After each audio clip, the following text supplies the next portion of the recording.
101 টাকা কাবিনে বিয়ে করব। ও আপনার যিনি হাজবেন্ড হবেন উনি বললেন 101 টাকা কাবিনে বিয়ে করবে, এতে করে ভালোবাসা থাকবে নাকি? না তা জানি না, উনি বললেন যে আমি 101 টাকা কাবিনে বিয়ে করব। তখন কাজী সাহেব বলেন যে আপনি কি আমার সাথে মশকরা করছেন?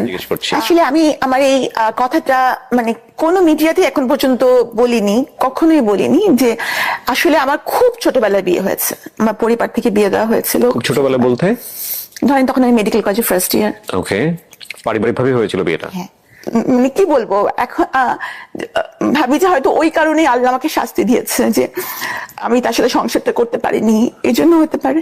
দেখেন আল্লাহ কিন্তু আমাকে ইশারা দিয়েছিল, আল্লাহ কিন্তু মানুষকে ইশারা দেয়, কিন্তু আমরা এত বোকা যে আমরা আল্লাহর ইশারাটা ধরতে পারি না। আসসালামু আলাইকুম প্রিয় দর্শক এবং শ্রোতা, আল্লাহ সর্বাবস্থায় আমাদের সবার মঙ্গল করুন সেই দোয়া এবং শুভকামনা জানিয়ে শুরু করছি লাইফের অন্যতম একটা এপিসোড। অনেকদিন পরে লাইফের একটা এপিসোড করছি। প্রথমে আপনি নামটা আপনার মুখে একটু বলেন, আপনার পুরো নামটা। আমার পুরো নাম হচ্ছে সাবরিনা শারমিন হোসেন মিষ্টি। সাবরিনা শারমিন হোসেন মিষ্টি, কিন্তু আপনাকে সাবরিনা নামে মোটামুটি সবাই ডাকেন, তাই কি?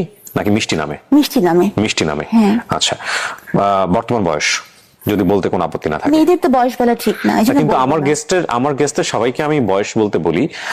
আপনার আপত্তি থাকলে আমি চাইবো না আপনি বলেন, কিন্তু ইটস লাইক বয়স তো বয়স, এটা নিয়ে আসলে গোপন করে করাটা কি বা কোনো?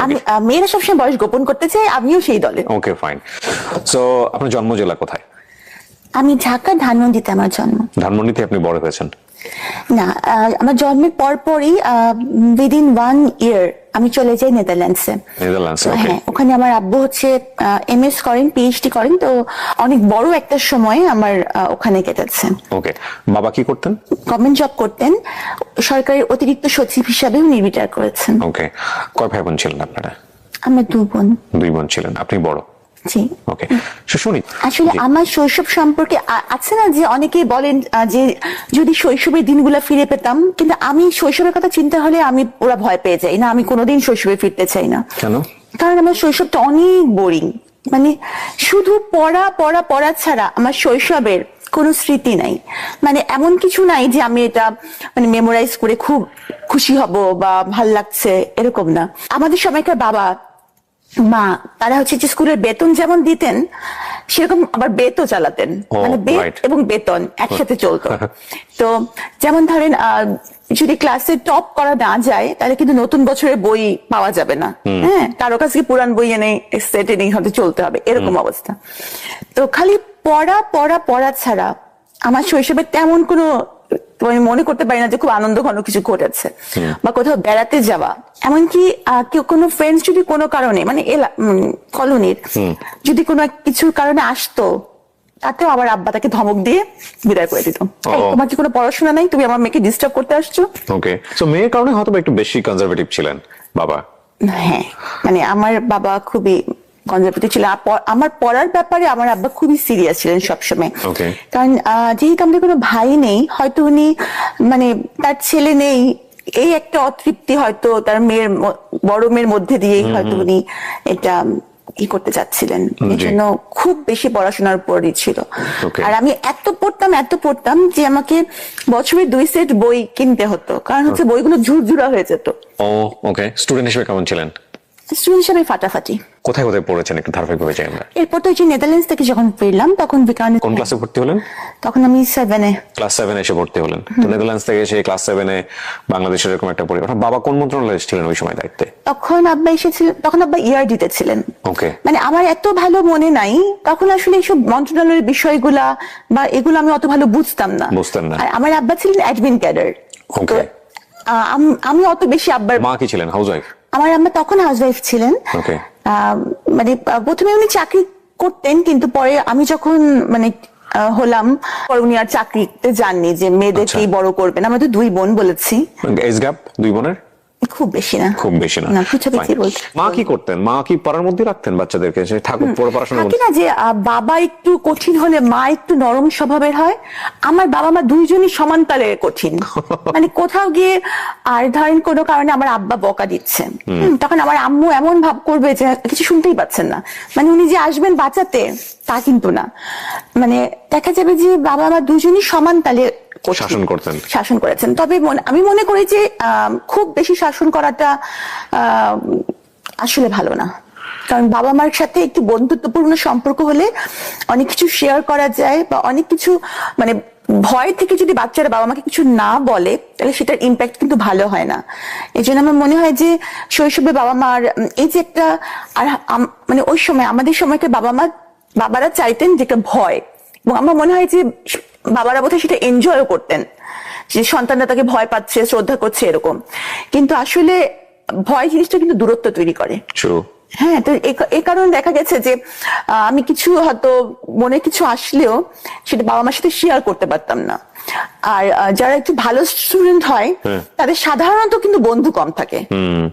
হ্যাঁ, তো ওরকম বন্ধু আমার ছিল না ক্লাসে। বাবা মাও যদি বন্ধু না হয়, ক্লাসেও যদি বন্ধু না থাকে, তাহলে কি এটা একটা কষ্টেরই ব্যাপার। তো টাইম পাস করতেন কিভাবে? তবে ডায়েরি লিখতাম। ওই লেখালেখির যে সেই যে একটা সেটা কিন্তু ওখান থেকেই বোধহয় শুরু, যে নিজের কথাগুলো একটু লিখে রাখা। ওকে ওকে। এসএসসি রেজাল্ট তো খুব ভালো ছিল, মানে আমি দুটো মিলিয়ে হাইয়েস্ট নাম্বার নিয়ে সলিমুল্লাহ মেডিকেল কলেজ যে ভর্তি হই, হাইয়েস্ট নাম্বার নিয়ে। দুটো মিলিয়ে বলতে মানে এসএসসি এবং ইন্টার? এসএসসি নাম্বার মিলিয়ে আমার নাম্বার ছিল হাইয়েস্ট। ওকে। মানে যারা আমরা সলিমুল্লাহ মেডিকেল কলেজে ভর্তি হয়েছিলাম। আর 1.7 এর জন্য আমি ঢাকা মেডিকেল কলেজে হইনি। ওকে। তো আমার আম্মুর খুব ইচ্ছা ছিল যে আমি ডক্টর হই, কারণ একবার একজন ডক্টরের কাছে গিয়ে আম্মু খুব মানে আম্মু যেটা বলেন আর কি, একটু কষ্টকর একটা পরিস্থিতির শিকার হয়েছিলেন। হ্যাঁ, মানে মোটামুটি তখন আমি প্রচন্ড অসুস্থ। তো আম্মু তখন আমাকে নিয়ে নেদারল্যান্ডস থেকে ফিরেছেন, ডক্টরসের খুব রুড ব্যবহার আম্মু পেয়েছিলেন। তো তখন আম্মু বলেন যে ডাক্তার যদি এমন হয় তাহলে মানুষ কোথায় যাবে, তাহলে আমার মেয়েকে আমি ডাক্তার বানাবো এবং তার ব্যবহারটা হবে সবার সাথে খুব নরম, ফ্রেন্ডলি। এবং তো আমি আমার জীবনে, আমি জানি না মানুষ কি ভাববে, তবে আমি আমার জীবনে খুব চেষ্টা করেছি যে মানুষের সাথে ওরকম, আমার রোগীদের সাথে নরম ব্যবহারটাই করার। সো আপনার মা টার্গেট করে, আপনার বোনও কি ডাক্তার হয়েছেন? না। ওকে। তো আপনি সলিমুল্লাহ মেডিকেল কলেজে পড়লেন, এমবিবিএস ওখানে কমপ্লিট করলেন, রাইট? ইন্টার্নশিপ করার পর আপনার স্পেশালিটি কোন দিকে গ্রো করলো? ভেবেছিলাম আমি গাইনি অ্যান্ড অবস নিয়ে পড়বো, তো আমি সেটা নিয়ে পড়া শুরু করলাম। তো এফসিপিএস পার্ট 1 করার পর আমি ট্রেনিং করলাম, কিন্তু পরে আমার মনে হলো যে না, আমি আসলে এমন কিছু করব যেটা সবার জন্যই চ্যালেঞ্জিং। কার্ডিয়াক সার্জন, ছেলে হোক বা মেয়ে, সংখ্যায় কম এবং পড়াটা কঠিন, এবং এজন্যই আমি কার্ডিয়াক সার্জারিতে সুইচ করব। তখন আমি আবার এফসিপিএস পার্ট 1 করলাম কার্ডিয়াক সার্জারিতে, করে ট্রেনিং করলাম। ট্রেনিং করে আবার যখন রেসিডেন্সি প্রোগ্রাম করা হলো বঙ্গবন্ধুতে, তখন আমি রেসিডেন্সি প্রোগ্রামে ঢুকলাম। ওকে। এটা হচ্ছে মানে এমএস কোর্স, 5 বছরের, পুরোটা সময় ওখানে ইনভলভ থাকতে হবে। ওকে। এবং প্রতি 3 মাস অন্তর অন্তর বিভিন্ন ডিপার্টমেন্টে প্লেসমেন্ট হবে এবং বিভিন্ন ডিপার্টমেন্টে পরীক্ষা হবে। এভাবে করে করে আস্তে আস্তে মানে কমপ্লিট মনিটরিং সিস্টেমের মধ্যে থেকে পড়াশোনা করা। সো আপনি এই কমপ্লিট করার পরে প্র্যাকটিসে গেলেন কত সালের দিকে? প্র্যাকটিস মানে আমার তো ইন দি মিন টাইম কিন্তু সরকারি বিসিএস ক্যাডার। আমি কততম বিসিএস এ? আমার 27তম। প্রথমেই হয়ে গেছে আপনার? আমি এক চান্সে বিসিএস পাস করেছি। ও ওয়াও। ওয়াও কেন? না, আমি তো করতে পারিনি, এই জন্য ওয়াও বলছি আর কি। আমার কাছে পরীক্ষা দিয়েছিলেন? হ্যাঁ, আমি বেশ কটা পরীক্ষা দিয়েছিলাম। একটাতে আমার ভাইভাতে গিয়ে আমার সঙ্গে খুব অনভিপ্রেত একটা ঘটনা ঘটে, যেটা আমি এই মুহূর্তে বলতে চাই না। বললে হয়তো অনেকে আপনিও বলতে চান না এমন কিছু আছে? হ্যাঁ, অনেক কিছু আছে, অনেক কিছু আছে। সবাই সবকিছু জানে না এবং সবকিছু বলাও যায় না, উচিত না। হ্যাঁ, ইভেন আমার সাথে বিসিএস ভাইভাতে যে ঘটনা ঘটেছে সেটা যদি আমি বলি আপনার এই ইন্টারভিউতে, সেটা তোলপাড় হয়ে যাবে পুরো ঘটনা। এবং আমি মানুষের নাম মনে রাখতে পারি না। যে ভদ্রলোক আমার ইন্টারভিউ নিয়েছিলাম, আমি ডেফিনেটলি শিওর সে হয়তো এখনো কর্ম অবস্থার মধ্যে আছে। আমি তার নামটা পর্যন্ত মনে রেখেছি জীবনে। আমার ধারণা কোনোদিন আল্লাহ তার সামনাসামনি আমাকে করাবেন, এবং দেন আমি তাকে একটা ধন্যবাদ দিব যে আপনি আমাকে সেদিন সিলেক্ট না করে ভালো কিছুই করেছিলেন। যাই হোক, সো ওটা একটা অন্য প্রসঙ্গ। আপনি অনেক মেরিটোরিয়াস। আমরা কি ইতে মানে লাইভে আছি? না না, কেউ দেখছে না, এটা রেকর্ড হচ্ছে জাস্ট। আপনার প্রথম পোস্টিং কোথায় ছিল? দিনাজপুরের রামডুবিরহাট। গিয়েছিলেন ওখানে? হ্যাঁ, ওখানে 1.5 বছর আমি ছিলাম। 1.5 বছর? It's okay. আপনার ওখানকার অভিজ্ঞতা কেমন ছিল? তখন অবস্থা এমন ছিল যে ওখানে থাকতে অনেক কষ্ট হয়েছে। আমি তখন ওই যে এফসিপিএস করলাম যখন, তখন ট্রেনিং পোস্টে আমার পোস্টিং হয়ে গেল ঢাকা মেডিকেল কলেজে, তখন চলে আসলাম। কিন্তু ওই সময়টুকু খুব কষ্ট হয়েছে। আরেকটা ব্যাপার কি, আমার আব্বা হচ্ছে যে এমন মানুষ যে আমার আব্বা কখনো কারোর কাছে কোনো সুপারিশ তার মেয়ের জন্য কখনো করবেন না। আমার আব্বা কিন্তু যখন আমি মেডিকেলে মানে ভর্তি পরীক্ষা দেই, তখনও আমার আব্বা সরকারি চাকরিতে আছেন, উচ্চপদস্থ কর্মকর্তা। আবার এমনকি যখন বিসিএস পরীক্ষা দিই, তখনও আব্বা সরকারি চাকরিতে। কিন্তু আমি আব্বাকে ভুলেও বলিনি যে আমার কবে মানে ভাইভা হবে, কারণ আব্বা কিছু বলবেনও না এবং মানে কোনো লাভও নাই এবং আমি চাইও না। আচ্ছা। হ্যাঁ, মানে আমার আব্বার সাথে ওই যে বললাম একটা দূরত্ব ছিল, এই জন্য একটা ইগোর কনফ্লিক্ট কিন্তু সবসময় ছিল, Okay. যে আমার একটা ছিল যে আমি আব্বার কাছ থেকে সাহায্য নিব না। ওকে, তো বা আমার আব্বার কাছে আমি কিছু চাই না, বা তার কাছে আমি ছোট হব না। আমি মানে এই জিনিসটা তখন বুঝতে পারতাম না যে বাবা আমার কাছে মানুষ সবসময় ছোটই। Sabrina, if you want to cry there is no problem, you can Cry.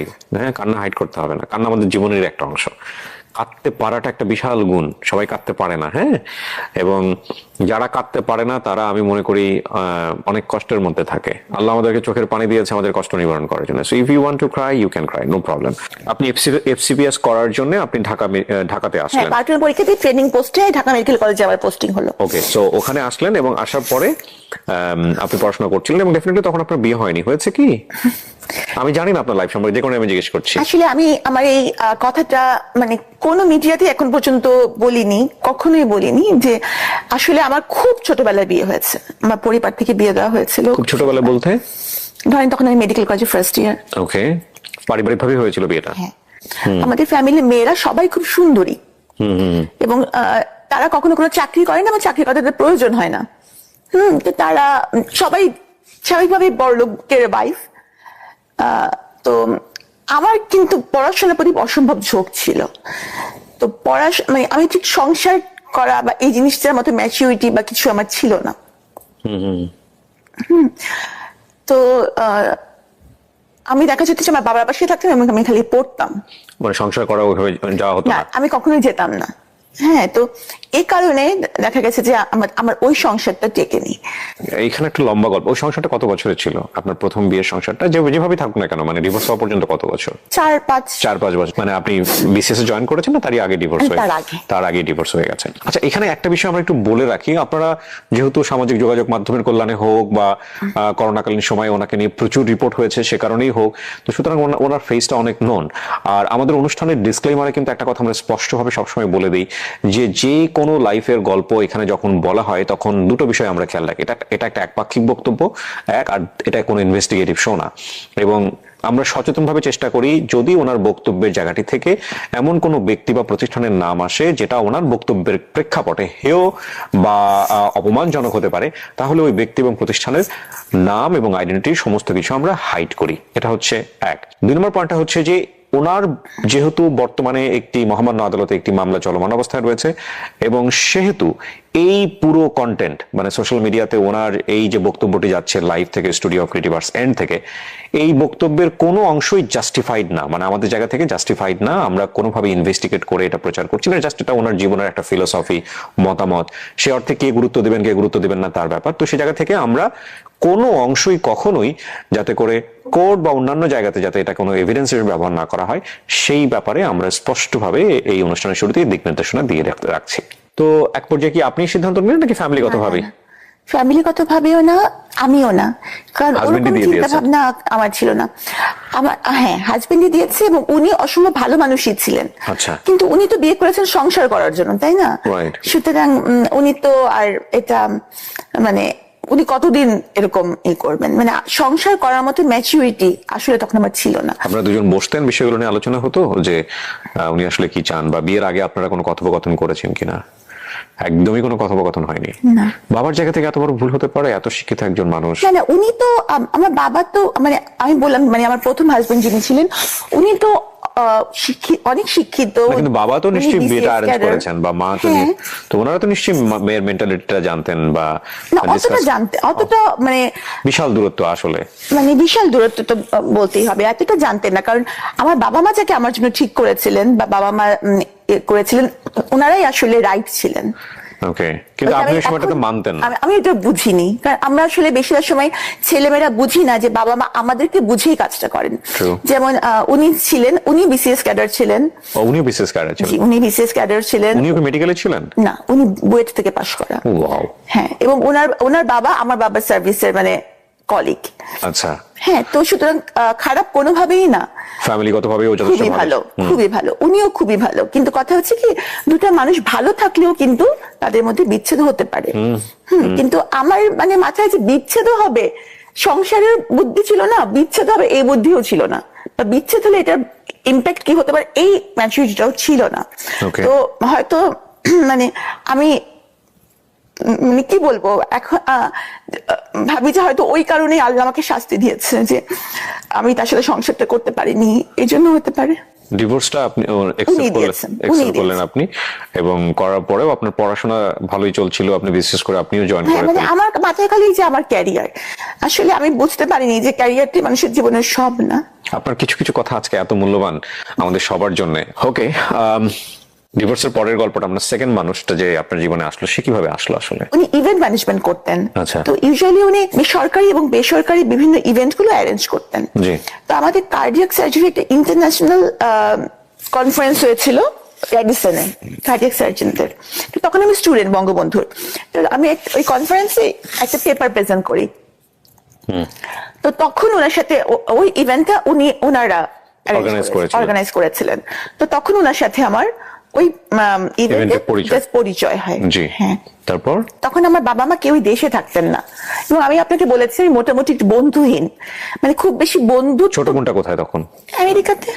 ছোট বোন তখন আমেরিকাতে, বাবা মাও আমেরিকাতে? হ্যাঁ, আমার পরিবারে কেউ বাংলাদেশে থাকেন না। তো আপনি চলে গেলেন না কেন? মানে আমি যে খুব অড টাইপের একটা কোশ্চেন, দ্যাটস ইওর ফ্রিডম, আপনার ব্যক্তি স্বাধীনতা। তারপর আমি চলে যেতে পারতাম, আপনি কিন্তু যান আমি নাই কেন? যেহেতু প্রথমত আমি মেডিকেল কলেজে ভর্তি হয়েছি, তো এই পড়াটা আমার কাছে ছিল যে আমি এখানে পড়ছি, আমি যাব না। এরপর পরবর্তীতে যখন আমি বিসিএস ক্যাডার হলাম, তখন তো ওখানকার সিটিজেনশিপের জন্য অ্যাপ্লাই করার কোনো প্রশ্নই ওঠে না, কারণ এখানকার সরকারি কর্মচারী তো ওখানকার সিটিজেনশিপ অ্যাপ্লাই করতে পারেন না। সো আপনি চাইলে এগুলো ছেড়ে দিয়ে চলে যেতে পারতেন? হ্যাঁ, অফকোর্স চলে যেতে পারতাম, কিন্তু আপনি সেটা করেননি। না। কেন করেননি? আমি অসম্ভব, মানে আমার ক্যারিয়ারটাই আমার মাথায়, যদিও ওখানে গিয়ে আপনি ক্যারিয়ার করতে করতে পারতাম। আপনার ফ্যামিলি কি চাইতো ওই সময়টাতে? আমার ফ্যামিলি চাইতো আমি চলে যাই। আমার কাছে কেন জানি মনে হচ্ছে আপনার ফ্যামিলির সাথে আপনার একটা বড় ধরনের বার্গেনিং হয়েছে এই বিষয়গুলো নিয়ে, এবং সেটাও খুব সহজ বার্গেনিং ছিল না, কারণ দুটো মাত্র মেয়ে, বড় মেয়ে তাকে বাংলাদেশে রেখে যাচ্ছে এবং অলরেডি সে ডিভোর্স। আমার বাবা কিন্তু বেশি সময় আমেরিকা থাকতেন না, কারণ ওনার ইবাদতের অসুবিধা হতো। কারণ হচ্ছে যে মসজিদ যেতে হতো আমার আব্বুকে, তো সে তো অনেক দূর, তো কে তাকে নিয়ে যাবে ড্রাইভ করে? ওখানে রোজা রাখা, ওই সময়গুলো কিন্তু একটু বড় সময় আমার আব্বা দেশে থাকতেন। আচ্ছা। কিন্তু যখন আমার এই হাজবেন্ডের সাথে আমার পরিচয় হয়েছিল, ওই সময়টা আমার আব্বা দেশে ছিলেন না। পরিচয় থেকে পরিণয়ের দিকে গেল কিভাবে? উনি যেহেতু ইভেন্ট ম্যানেজমেন্টে ছিলেন, ইভেন্ট ম্যানেজমেন্ট কিন্তু মানুষকে মোটিভেট করার ক্ষমতা রাখে, মানে কথা দিয়ে মুগ্ধ করাটা তাদের একটা কাজেরই অংশ। জি। তো নিশ্চয়ই আমি মুগ্ধই হয়েছিলাম, যেহেতু তখন আমি ডিভোর্সও ছিলাম, সেও তাই ছিল। তো তখন আমারও তাকে পছন্দ হয়েছিল। জি। প্রস্তাবটা কে দেয় ফার্স্ট? আমি। আপনি তাকে দিয়েছিলেন প্রস্তাবটা? ওকে। ওই ভদ্রলোক এখন জেলে আছেন আমি যদি ভুল না করে থাকি, নাকি ওটা? না, আমি শুনেছি, মানে আমি তো শিওর না, অবশ্যই এটা বলতে পারছি না। মানে আমার সাথে তার কোনো যোগাযোগই নেই, উনি আমার জন্য মরে গেছেন, এই জন্য কোনো যোগাযোগ আমি রাখিনি। I'm not sure আপনার যে ভদ্রলোকের কথা বলা হচ্ছে সে তো আপনার সঙ্গে জেলে যায় বা এরকম, রাইট? আমার আগে যায়, আমার মানে নিয়ার অ্যাবাউট 1 মান্থ আগে সে জেলে যায়। আমি শুনেছি উনি বের হয়েছেন।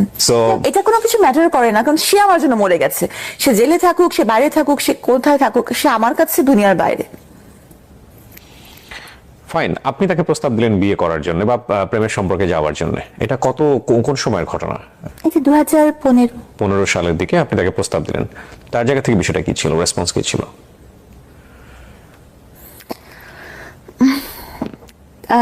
তাহলে বিয়ের ঘটনাটা বলতে? হ্যাঁ প্লিজ, আমি তো শোনার জন্য অপেক্ষা করছি, বলেন না। আমি ভাবছিলাম যে কোনো সম্পর্কই আসলে মানে আমাদের মাথায় যে আমরা তো পুরান কালের মানুষ, বিয়েটাই আমাদের কাছে মানে জাস্ট ফ্রেন্ড তো টাইপের, এটা তো আর তখন না আমাদের। তো বিয়ের কথাটা আমি বলেছি যে তাহলে আমরা বিয়েই করব। পরিচয় মাত্র 3 মাসের কিন্তু। হ্যাঁ, তো আর আব্বা আম্মাকে তো বলা যাবেই না, আব্বা আম্মা দেশেও নাই, আর আমার আব্বা আম্মা কখনো এই বিয়েতে জীবনেও রাজি হবে না, জীবনেও না। তো আমি বললাম, তো উনিও বললেন যে হ্যাঁ ঠিক আছে। তো ওনার কিছু আত্মীয় স্বজন, আবার আমার ফ্রেন্ডসরা ছিল, বান্ধবীরা মেডিকেল কলেজের। বিয়ের দিন তো আমার কে ওরা হলুদ লাগালো, তো হলুদ লাগানোর পর সেদিনই সন্ধ্যাবেলা বিয়ে হবে, এরকম একটা। মানে ওইভাবে ওনার ফ্যামিলিও ইনফর্ম ছিল না যে আপনাকে বিয়ে করতে ওনার চাচ্ছে? ফ্যামিলিরও কেউ খুব একটা এখানে থাকে না। মানে ওই সময়টা থেকে আপনি ওনার সম্পর্কে খুব ভালো করে জানতেন আগাগোড়া? হয় নাকি এত মেরিটোরিয়াস একটা মেয়ে? আসলে কিছু কিছু আসলে জায়গায় একটা মানুষ যে পড়াশোনা করে সব দিক দিয়ে খুব একেবারে মানে সবাই এটাই বলে যে হ্যাঁ সে ডাক্তার, সে কেন এটা জানবে না বা বুঝবে না, কিন্তু সবসময় কি এটাই যে আমি আমি মেধাবী আপনার হলে সঙ্গে একমত, কিন্তু আমি আমার দর্শকদেরকে ইনফ্লুয়েন্স করতে চাই না এই বিষয়ে। আমি ব্যক্তিগতভাবে আপনার সঙ্গে একমত। কেন একমত বলছি, যে মানুষজন বলে না, গুরুজনরা বলে না যে প্রেম একটা বোকা, প্রেম অন্ধ করে দেয় মানুষকে, প্রেম একটা ইলিউশন। জীবনে কখনো কখনো এই জিনিসটা চরম পর্যায়ে সত্য, এবং সেটা আমরা ধাক্কা না খাওয়া পর্যন্ত আসলে বুঝতে পারি না। এবং এই ধাক্কাটা কারো কারো জীবনে খুব অল্প সময় চলে আসে, আবার কারো কারো জীবনে খুব লম্বা সময়ের পরে আসে। বাট এই ধাক্কা কারো জীবনে না আসুক সেটার জন্য আবার এটা ঠিক যে এই ইলিউশন থেকেও অসংখ্য ভালো ঘটনার জন্ম হয় পৃথিবীতে, তাই না? তবে এটা ঠিক যে ওই লাভ এক ধরনের মোহ, এবং এই মোহতে অনেক বড় বড় জিনিস মানুষ ওভারলুক করে যায়, অনেক বড় বড় জিনিস, ব্যাপারে কোনো সন্দেহ নেই। আপনি ওনার সম্পর্কে তেমন কিছু জানতেন না, আর উনি তো মোটামুটি জানতো বোধহয় আপনার সম্পর্কে, যে আপনার ফ্যামিলিরা কারা কারা আমার আছেন। সম্পর্কে সব জানতো। আমার সম্পর্কে এখনো তো আমি অনেকের সম্পর্কে জানি না, কিন্তু সবাই তো আমার সম্পর্কে জানে। সো না, ডেফিনেটলি আপনার সেই সময় তো সেরকম অবস্থা ছিল না, আর এখনকার জানার অবস্থা তো অন্য কারণ। মানে অনেকে জানার আগ্রহ থাকে, তো আমার মনে হয়নি যে আমার কিছু জানার দরকার, বা কার মাধ্যমে জানবো, কাকে জিজ্ঞেস করবো তার সম্পর্কে, মানে এরকম। আর সে তো আর কোনো মানে এখানকার কোনো স্টুডেন্ট ছিল না যে তার কলেজে গিয়ে আমি জিজ্ঞেস করবো, বা এটা আমার মাথায় আসে না যে কিছু আমার জিজ্ঞেস করা লাগবে। আচ্ছা, হ্যাঁ, এটা আমার মাথায় আসে নাই, সত্যি কথা যেটা। সো তারপর কি হলো? তো তখন ওই যে সেদিন সন্ধ্যায় আমার বিয়ে। হ্যাঁ, তারপর তো উনি আসলেন, আমার ফ্রেন্ডসরা ছিল, এসে উনি বললেন যে আমি তো বিয়ে করব না। তখন আমার মনে হলো যে কি মানে এটা কেমন কথা, মানে আমার ফ্রেন্ডসরা আমাকে হলুদ লাগাইছে যে আমার বিয়ে হবে, আর অলরেডি কিন্তু আমার একটা বিয়ে, আমার জীবনে এরকম একটা ঘটনা আছে। ওনার লাইফে কি এরকম কিছু ছিল আপনার মতো? হ্যাঁ, আমি পরে জানতে পেরেছি। তখন পর্যন্ত আপনি কি জানতেন এটা বলেন আমার। তখন পর্যন্ত জানতাম যে উনি বিবাহিত, ডিভোর্সড। ও, তখন পর্যন্ত আপনি জানতেন যে আপনার মতো উনিও বিবাহিত, ডিভোর্স, এবং ওনার কোনো বাচ্চা কাচ্চা নাই? না, বাচ্চার কথা জানতাম। বাচ্চা আছে এটা জানতেন আপনি? জানতাম। ওকে, ফাইন। কিন্তু তখন আমার কাছে এটা মনে হলো যে এটা একটা, মানে আমিও তখন এমন ছিলাম যে আমার কাছে মনে হলো যে ইগোর ব্যাপার, কি আমাকে বিয়ে করবে না, মানে আমাকে কেউ বিয়ে করবে না, এটা কেমন কথা? কিসের কমতি আছে আমার, হ্যাঁ, যে কারণে আমাকে বিয়ে করবে না? হ্যাঁ, মানে আমার এরকম মনে হলো। আসলে অনেক মানুষ, অনেক বিশেষ করে সিচুয়েশন, মানুষ অনেক বোকা হয়ে যায়। আমি তো তখন মানে এই করবে না, বিয়ে করবে কি মানে হতে পারে, কারণ ওনার ব্যাখ্যা হচ্ছে যে বিয়ে করলে ভালোবাসা কমে যায়, বিয়ে করলে ভালোবাসার মরণ হয়। এই জন্য আমি যেহেতু সাবিনাকে সাবিনা বলতো না, মিস্ত্রি বলতো। মিস্ত্রি? হ্যাঁ, মিস্ত্রি। মিষ্টি না বলে মিস্ত্রি বলতো? হ্যাঁ, বলতো যে মিস্ত্রির মতো মিষ্টি, এ কারণে মিস্ত্রির মতন অনেক সাদা, এই জন্য। আচ্ছা, ঠিক আছে। তো বলতো যে আমি মিস্ত্রিকে অনেক ভালোবাসি, তো এই জন্য ভালোবাসলে মানে বিয়ে করলে ভালোবাসার মরণ হয়, জন্য বিয়ে করবো না। তো এই ধরনের অদ্ভুত কথা শুনতে সবাই খুব আর আমি তো তখন চরম পরিমাণে কান্নাকাটি, যে আমার তো এখন মান সম্মান চলে যাচ্ছে ফ্রেন্ডসদের সামনে। মানে তখন আমার সবকিছু বাদ দিয়ে এটাই মনে হলো। গেল, যাই হোক, তারপরে তাকে কোনো অনেক ভাবে রাজি করানো হলো। আমার যে ক্যামেরাম্যান ছিল, ফটো তোলার জন্য এসেছিল, সেই ক্যামেরাম্যান ক্যামেরা ফেলে ভেউ করে কাঁদছে। ওহো, কান্নার কথা আপনার, সে ক্যামেরাম্যান কাঁদতেছে, আমি বুঝলাম। সবাই কাঁদতেছে। ওকে, ফাইন। মানে আমার ক্যামেরাম্যান কাঁদতেছে, ছবি তুলতে পারতেছে না বোধহয়, পেমেন্ট পাবে নাই আমার এই জন্য বিয়ের। ওকে, তারপর? হ্যাঁ, তো মানে শুনতে আপনার কাছে মনে হচ্ছে খুব মজা না, কিন্তু তখন আমার কাছে মনে হচ্ছিল যে আমার I feel you definitely, it's a very important thing। মনে হচ্ছিল আমি খুব মানে, কিন্তু আপনি যদি আজকের কথা চিন্তা করেন, সেই সময়টা যদি আপনি এগ্রি করে নিতেন, তাহলে কি হতো? আমি বলি ঘটনাটা আমি তখন অপমানের শেষ আছে যে এটা কি, আমি অনেক কাঁদতেছি, সবাই কাঁদছে, আমার ফ্রেন্ডসরা তো মরা কান্না জুড়ে দিচ্ছে। হ্যাঁ, শেষ পর্যন্ত সবাই বুঝাই টুঝায়, তারও আত্মীয় স্বজন যার যে কয়জন ছিল বুঝায় রাজি করালো, ঠিক আছে, তো এখানে এরকম হলুদ হয়ে গেছে, এরপর তুমি না করছো তো ঠিক না। আচ্ছা, তখন সে রাজি হলো। পরে কাজী সাহেবকে আনা হলো।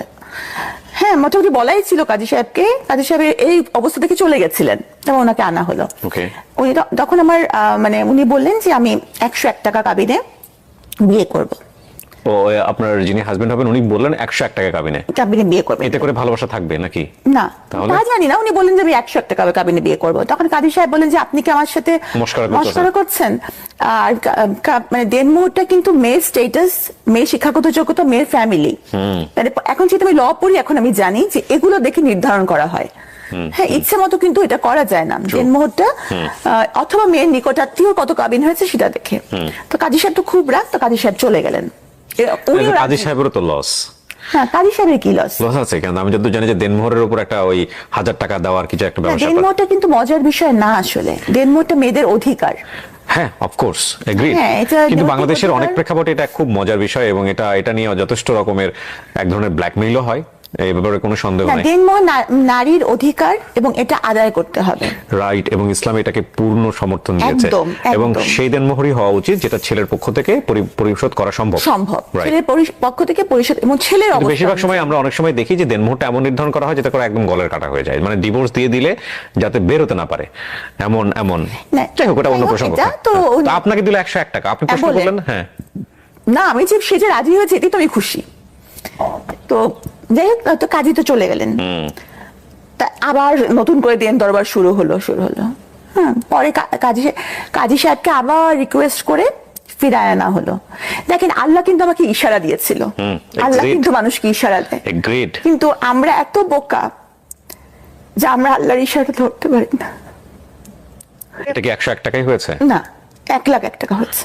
1,01,000 টাকা দেনমোহর, 101 টাকা দেনমোহর ধরা যায় না। না, 101 টাকা দেনমোহর এটা কখনোই সম্ভব না।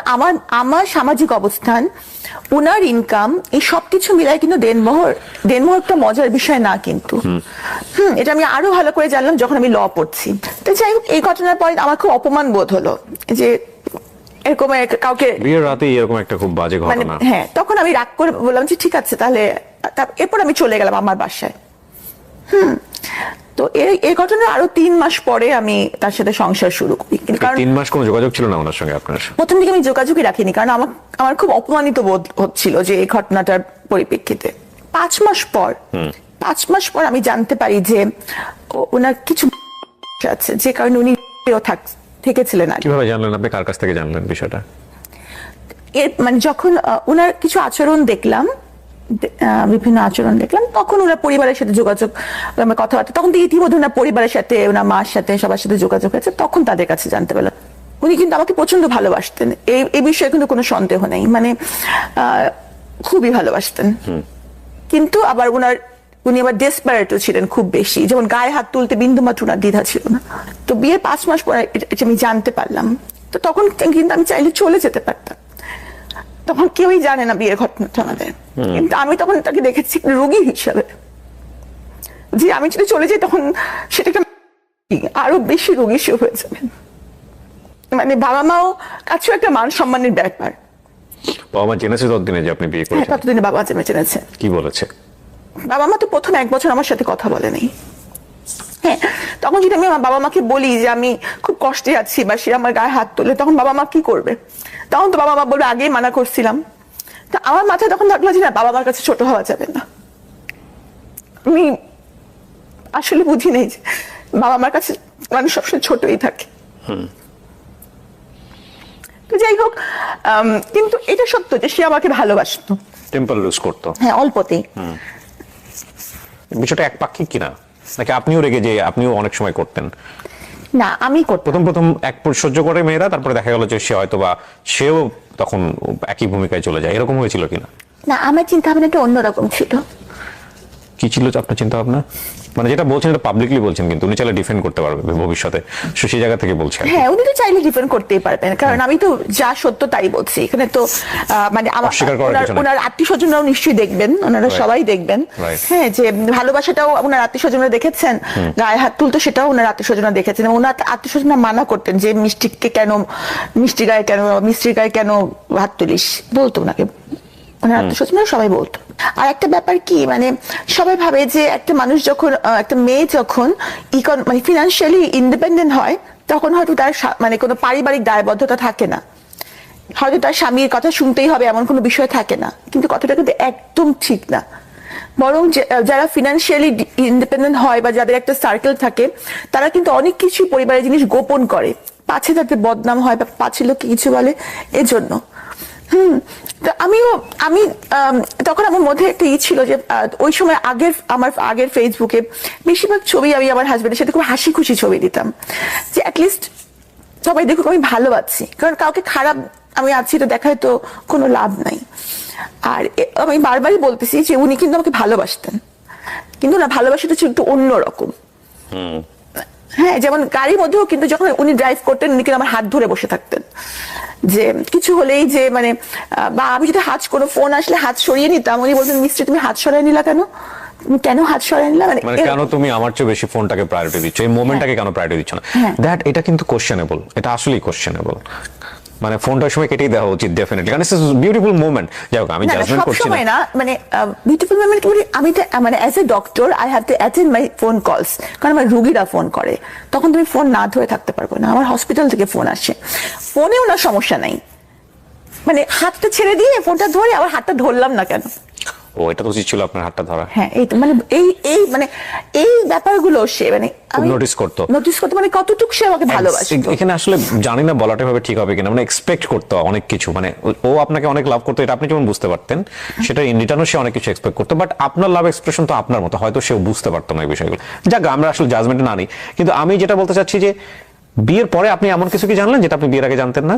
এই যে আমার বিষয়টা, এছাড়া থাকা বিষয়টা তো খারাপ না, ও থেকে ভালো হয়ে আসছে। না, ভালো হয়ে এসেছিল, কিন্তু মানে এরপর যে এই যে জিনিসগুলো আমার সাথে ছিল, এবং দেখা গেছে যে এই পুরো 5 বছরে কিন্তু উনি ওষুধ খেয়েছেন, আমি ওনাকে রেগুলারই মানে উনি ট্রিটমেন্টেই ছিলেন। কিন্তু আপনার মেডিকেল ভাষায় এটা কি আপনি খারাপ বলবেন? মানে একটু খারাপ না, এই জন্য আমি তাকে ছেড়ে যাইনি। ওকে, এই জন্য আমি তাকে ছেড়ে যাইনি, কারণ আমি জানতাম যে আমার সাপোর্ট তার দরকার। কারণ যে কোনো কিছুতেই সে বলতো মিস্ত্রি আমার এই সমস্যা, তুমি কিছু একটা করো। তো উনি মানে যে কোনো কিছুতে মিস্ত্রি ছাড়া সে কিছু করতো না, বুঝতো না। হ্যাঁ, মানে বুঝতো না। তো তারপরে কি হলো, মানে এই ধরনের একটা ঘটনা কেন আসলো 2020 সালে বোধহয়, না? কি হয়েছিল বলেন তো? আসলে ব্যাপারটা হচ্ছে কি যে উনি কিন্তু আগেই মানে মানে ইভেন্ট ম্যানেজমেন্টের কাজগুলো করতো, তো উনি এই করোনার কাজটা নিয়েছিলেন। তো করোনার কাজটা ওনার কিন্তু কোনো হসপিটাল ছিল না, অনেকেরই ভুল ধারণা একটা আছে যে ওনার বোধহয় কোনো হসপিটাল ছিল। উনি কিন্তু ইভেন্ট ম্যানেজমেন্ট করতেন, মানে বুথ বানিয়ে যে স্যাম্পল কালেকশন করতেন, এতটুকুই ওনার পারমিশন ছিল। ও, বুথ বানিয়ে বিভিন্ন স্যাম্পল কালেকশন করে কার কাছে পাঠাবে তাহলে সে? এটা পাঠাবেন যে সরকারি যে এগুলো যে যারা টেস্ট করেন সেখানে, তার তো কোনো টেস্টের, তার তো কোনো কিন্তু বুথ বানিয়ে যে স্যাম্পলটা কালেক্ট করবেন উনি, এটার কি অনুমতি ছিল? হ্যাঁ, এটা অনুমতি ওনার ছিল। আচ্ছা, এটা কি সরকার থেকে অনুমতি দিয়েছিল? হ্যাঁ। আচ্ছা, তারপর? তো এই যে ওনার অ্যাডমিনিস্ট্রেটিভ ব্যাপারগুলো, এগুলো কিন্তু আসলে আমি খুব একটা বুঝি না, কারণ উনি কিভাবে ওনার ম্যানেজমেন্টটা চালাবেন, উনি তো আগে থেকে ম্যানেজমেন্ট করেন, এই জিনিসগুলো কিন্তু আমার মাথায় ঢোকে না।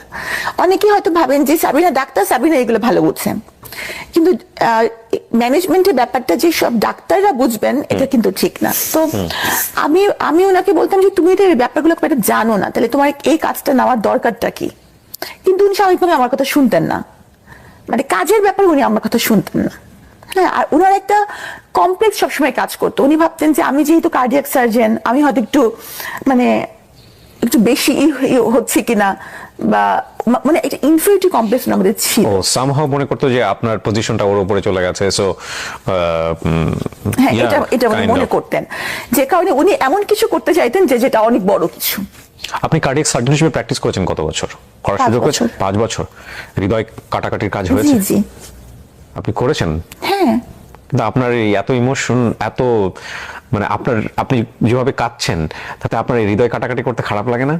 আমি জাস্ট অড কোশ্চেন করে ফেললাম। না, আমার তখন পুরো অন্যরকম লাগে, একদম অন্যরকম, মানে কি বলবো, মানে ওইটাই আমার সবচেয়ে বড় প্যাশন ছিল। কার্ডিয়াক সার্জারি করাটাই আমার সবচেয়ে বড় প্যাশন ছিল। ভুল মানুষ চুজ করে জীবনে যে কত বড় ক্ষতি হতে পারে, এটা আমি বলছি না যে উনি জীবনে ভুল মানুষ চুজ করেছেন, এমন হতে পারে যে ওনাকে চুজ করেছে তার জীবনেও হয়তো উনি ভুল মানুষ। হ্যাঁ, এটা হতে পারে, এটা আমি অস্বীকার করছি না, তাই না? হয়তো উনি যদি সাধারণ কোনো, যেমন ধরেন যে আমি যদি কোনো প্রোগ্রামে উনি নিয়ে যেতেন, যদি কোনো প্রোগ্রামে, তো দেখা যেত যে সবাই সাবিনার সাথে কথা বলতে চায়, হ্যাঁ, বাস আমাকে কিছু একটা প্রশংসা করে বলতে চাই, করতে চায়, তো তখন দেখা যেত যে ওনারা ওনাকে ছোট করে কথা বলে। হ্যাঁ, মানে আমার সামনে ওনাকে ছোট করে কথা বলছে, এর জেদটা আমার উপর আসতো ঘুরে ফিরে, বাসায় এসে আমাকে কথা শুনতে হতো, বকা শুনতে হতো, বা এরকম। তো হতে পারে আমি হয়তো এই জন্যই ওনার জীবনে ভুল, উনি যদি একটা সাধারণ মেয়ে বিয়ে করতেন তাহলে ওনারও হয়তো এরকম করতো না। সো কি হলো সাবরিনা, এরপরে ওই স্যাম্পলগুলো উনি কালেক্ট করতেন, তারপর? তো ওই ম্যানেজমেন্টটা কিন্তু উনিই করতেন ওনার লোকজন নিয়ে। হ্যাঁ, এবং আমার কিছুটা মানে কিছু কিছু ইস্যুস নিয়ে আমার কাছে তো ওনার ঝামেলা হচ্ছিল। তো এই কারণে আমি কিন্তু ওই সময়টা আমার বাবার বাসায় থাকতাম, আমি কিন্তু ওখানে থাকতাম না। তো তখন থেকে আমাদের মধ্যে একটা বিশাল বড় গ্যাপ, এই করোনার পরবর্তী সময় থেকে। তো একবার উনি ওই যে তিতুমির কলেজে বিপদে পড়লেন, তখন উনি আমাকে ওই ফোন দিলেন রাত্রিবেলা। তখন আমার মামি কিন্তু আমার বাবার বাসায় বললো, মিস্ত্রি আমি অনেক বিপদে পড়েছি, এখানে অনেক মারামারি হচ্ছে। তখন আমি ছুটে গেলাম, কারণ আমার মধ্যে সবসময় ছিল যে উনি কিন্তু পুরাটা সময়, আমি বললাম যতদিন আমি সংসার করেছি পুরাটা সময় এই যে ওষুধ খেয়েছেন, মানে উনি একটু মানে নিয়ার ওনার ছিল। তো আমি সবসময় ওনাকে এভাবে দেখেছি যে ওর যেন কোনো বিপদ না হয়। উনি ডাকলে, উনি আমার হাজব্যান্ড, উনি বিপদে পড়েছেন, সে তিতুমিরে যাওয়াটাই কি আমার অপরাধ ছিল? তাহলে আমি কোনো কোম্পানির চেয়ারম্যান না, কারণ জেকেজি হচ্ছে একটা ব্যক্তি মালিকানাধীন কোম্পানি, প্রোপাইটারশিপ কোম্পানির কোনো চেয়ারম্যান বলে পোস্ট থাকে না, থাকতে পারে না। তারপরেও সবাই জানে জেকেজির চেয়ারম্যান আমি, যদিও এখানে চেয়ারম্যান বলে কোনো পোস্ট থাকা সম্ভব না। সবাই জানে সাবরিনাই সব করছে। তো আমি ভাবি যে সবই আল্লাহর ইচ্ছা, আমার কারাগারে যাওয়াটা হয়তো আল্লাহর ইচ্ছা। তিতুমিরে যাওয়ার পর আপনি কি দেখেছেন? আমি কিছুই দেখিনি আসলে। তিতুমিরে যাওয়ার পরে ওখানকার যে স্বাস্থ্যকর্মী, ওরা বললো যে আমাদের উপর মানে হামলা হয়েছে। আর স্বাভাবিকভাবে কি, আমি যেহেতু মেডিকেল রিলেটেড, আমার কাছে মনে হবে যে স্বাস্থ্যকর্মীরা সঠিক বলছে, থাকে না মানুষ জাজমেন্টাল হয়ে যায়। তো আমার কাছে, আমি সত্য মিথ্যা যাচাই না করে আমার মনে হলো যে ওরাই বুঝি সত্য বলছে, এখানে যে সত্যের বাইরে অন্য কিছু থাকতে পারে এটা আমার মাথায় আসেনি। এটাই, তখনই হয়তো মিডিয়া আমাকে দেখেছে যে আমি ওখানকার কিছু জেকেজির কিছু, কিন্তু আসলে আমি কিন্তু তখন আমার বাবার বাসায় ছিলাম। আর আমি বলবো না যে আমার জেকেজি কিছু করেছে বা রিপোর্ট, এগুলো কিন্তু আমার জানা নাই, কারণ এই ম্যানেজমেন্টটা টোটালি ওনারা দেখতেন, এখানে আমার দেখার কোনো সুযোগ নাই। হ্যাঁ, জেকেজি হচ্ছে কি Jobeda Khatun general health care, সেটাও কিন্তু আমার হাজবেন্ডের দাদির নামেই, মানে পুরোটা জিনিসই ওনাদের। সেখানে আমি শুধুমাত্র ওনার ওয়াইফ হিসাবে 3টা বছর। আপনাকে অ্যারেস্ট করা হলো তাহলে কোন ইস্যুতে? মিডিয়া ওখানে ওই সময়টাতে কি নিউজ করে ফেললো? আর ওই সময়টাতে উনি যদি আসলে আপনারাই ভালো জানেন, যেহেতু চলমান মামলা, এই বিষয়ে আমি কিচ্ছু বলতে চাই না। আমি শুধু এটাই বলবো, আমি আমার পক্ষ থেকে এটাই বক্তব্য যে আপনার সঙ্গে আপনার হাজবেন্ডকে একসাথে অ্যারেস্ট করা হয়েছে? না না না, উনি আমার 1 মাস আগে অ্যারেস্ট হয়েছেন, অলমোস্ট 1 মাস আগে। আচ্ছা, তো অ্যারেস্ট হয়ে গেলেন, এবং সেটা হচ্ছে ওই ফ্রড কেসের জন্য, আলটিমেটলি করোনা টেস্টের যে ফ্রড কেসটা, তাই কি? জি। ওকে, 1 মাস পরে আপনি, এটা কি আপনার হুট করে অ্যারেস্ট হয়ে গেল, নাকি তার আগে থেকে আপনি বুঝতে পারছিলেন যে আপনাকে অ্যারেস্ট করা হতে পারে? আমি বুঝতে পারিনি। কেন? মানে আমি তো, মানে একটা মানুষ কেন বুঝতে পারবে তাকে অ্যারেস্ট করা হবে? মানে আমি যদি এটার কিছু হতাম। ওনাকে যখন মামলাটা করা হয়েছে, সেই মামলার এজাহারে কি ছিল? আমার নাম ছিল না। ছিল না? তাহলে ওনার বক্তব্যের প্রেক্ষাপটে আপনাকে অ্যারেস্ট করা হয়েছে? সেটাও আমি জানি না। তো আপনাকে অ্যারেস্ট করা হলো, আপনি জানবেন আপনার কেন আপনাকে অ্যারেস্ট করা হলো?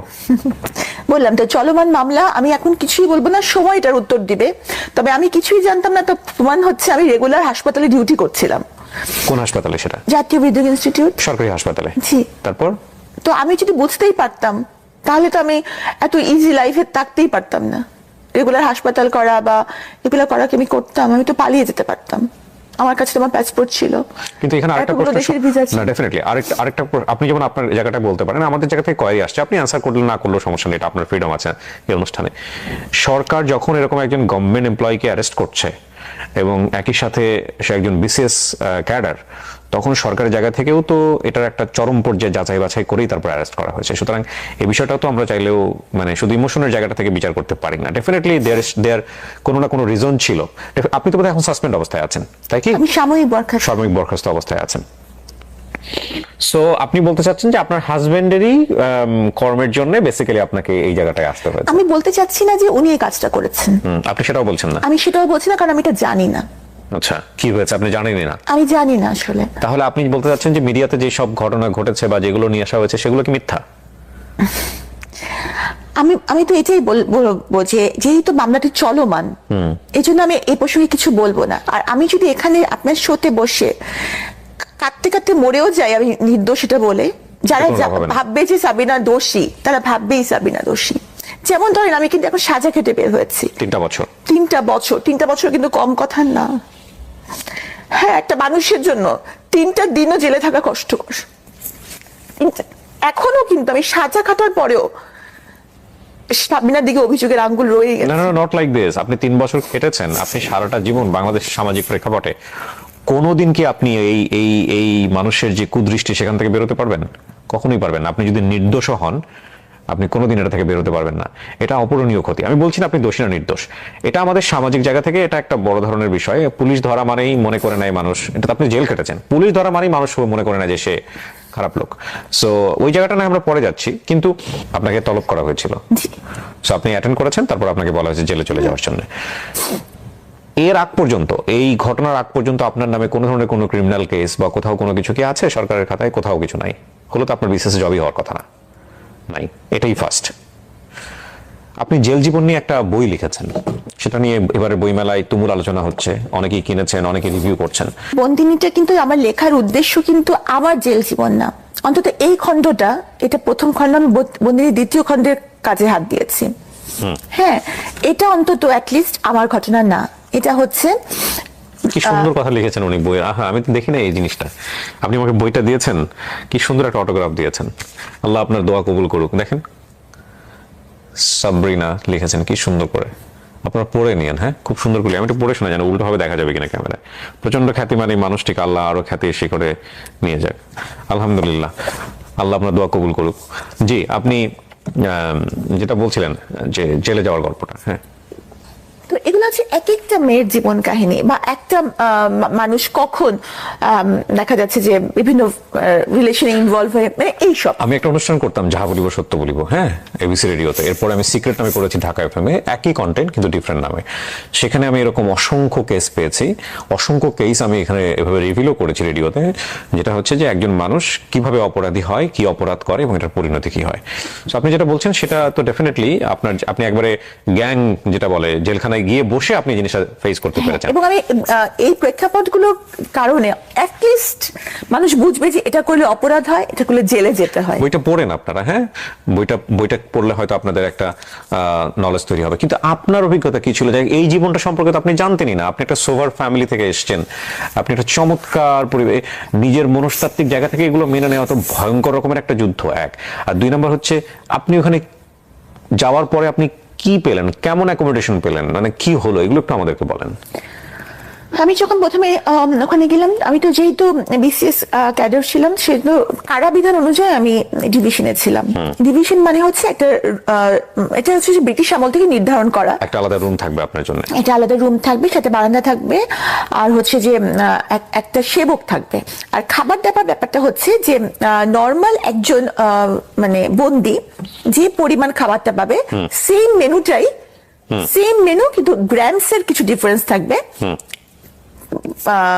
ডিভিশন প্রাপ্ত আসামি পাবে। কিসের? ধরেন আজকে আপনার বরাদ্দ হচ্ছে যে মিষ্টি কুমড়া, হ্যাঁ, একজন নর্মাল বন্দি, হ্যাঁ, আমি সেই মিষ্টি কুমড়াই বরাদ্দ পাবো, হ্যাঁ, কিন্তু আমারটা আমার কুক রান্না করবে। ওকে, ওকে, কিন্তু মেনু কিন্তু সেম। গল্প সল্প করার জন্য কোনো মানুষ দেওয়া হবে? উনিই গল্প করবে। উনি কি থাকে আপনার সঙ্গে নাকি চলে যেত? না, থাকতো, ওই রুমেই থাকতো, এক রুমে থাকে। উনিও কি জেল জীবন কাটাচ্ছে নাকি? হ্যাঁ, উনি আরেকজন বন্দি। ও, সো জেলের মধ্যে শুধু থাকা না, সার্ভিসও দিতে হয় ওখানে। অবশ্যই সশ্রম কয়েকটা। সশ্রম কারাদণ্ড, ওকে। আমিও তো সার্ভিস দিয়েছি, আমি বাগানের মালিক ছিলাম না, রুমের পাহারাও তো ছিলাম। আচ্ছা, আচ্ছা। সশ্রম কারাদণ্ড হয়েছিল আমার। যাদের সশ্রম কারাদণ্ড হয় প্রত্যেকের কাজ করতে হবে, এটা বাধ্যতামূলক। বিভিন্ন রকমের কাজ করতে হয়, এক একজনকে এক একটা, এটা কারা কর্তৃপক্ষ নির্ধারণ করে কাকে কোন কাজটা দিবেন। আচ্ছা, এটা নিজের ইচ্ছা মতো বেছে নেওয়ার সুযোগ নেই। ডেইলি লাইফটা কি ছিল? প্রথম তো খালি বলতাম যে আল্লাহ, আমি মরে গেলাম না কেন, মানে এতটা অপমান আমি নিতে পারছিলাম না। আর একটা মেয়ে যখন কোনো মামলায় সম্পৃক্ত হয়, তো সেই মেয়েটার ব্যক্তিগত জীবন, তার চরিত্র, তার বয়ফ্রেন্ডের সংখ্যা, তার চলাফেরা, তার লিপস্টিকের কালার এমন ভাবে আলোচিত হয় যে সেটা এতটাই ভয়ঙ্কর যে তার জীবন তো জীবন, তার বাবা মার জীবন ধারণ করাটাও কঠিন হয়েছে। আপনি জেলে বসে এগুলো বুঝতে পারছিলেন যে আপনাকে বাইরে নিয়ে কি হচ্ছে? আইডিয়া পাচ্ছিলেন কিছুটা? কিছুটা তো বটেই। কোনো মেয়ে যদি কোনো যৌন হয়রানির ভিকটিম হয়, তখনও কিন্তু তার চরিত্রের দিকে অঙ্গুলি নির্দেশ করা হয়েছিল, হয় যে তার চলাফেরায় নিশ্চয়ই কোনো দোষ আছে। তাহলে চিন্তা করেন যে যেখানে আরেকটা নারী মামলায় সম্পৃক্ততার অভিযোগে অভিযুক্ত হয়, তার চরিত্র নিয়ে কত কথা উঠতে পারে। আর সে যদি একটু আধুনিক হয়, সে যদি একটু গাঢ় কালারের লিপস্টিক দেয়, তাহলে তো বুঝেই নেন কি হবে তার সাথে। তার জীবন তো দুর্বিষহ হয়ই, তার বাবা মার জীবনটাও শেষ।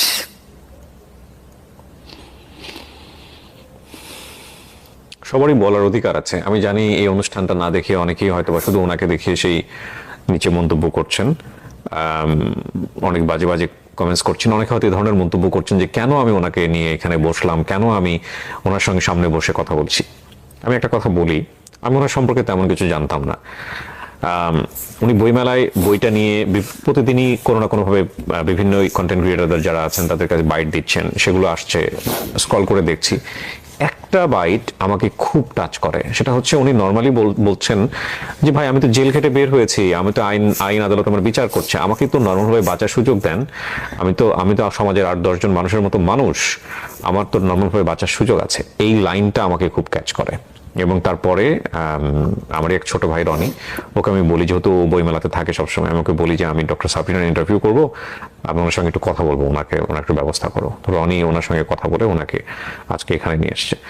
আমি আসলে শেষের দিকে এসে কিছু কথা বলবো আজকের অনুষ্ঠান নিয়ে। আমি ডেফিনেটলি ওনার জন্য কোনো সাফাই গাইবো না, এবং উনি অপরাধ করেছেন কি করেননি সেটার বিচার কোর্ট করবেন।